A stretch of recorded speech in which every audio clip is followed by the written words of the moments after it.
সমস্যা নাই। আমি কিছু বলছি না, আমি বলছি তুমি তোমার বাসায় যাও।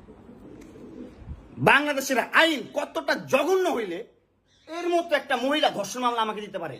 50 বছরের একটা মহিলা আমাকে ধর্ষণ মামলা দিচ্ছে। তাকে কিভাবে ধর্ষণ হয়? তোকে কিভাবে ধর্ষণ হয়?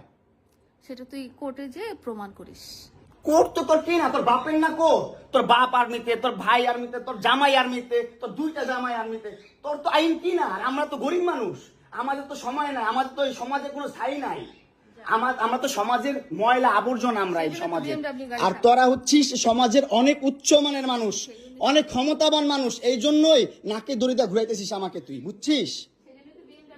হ্যাঁ, বিএমডব্লিউ নিয়ে যোগ্যতায় চালাই, তোর টাকা দিয়ে চালাই না, নিজের যোগ্যতা চালাই, কামাই করে চালাই।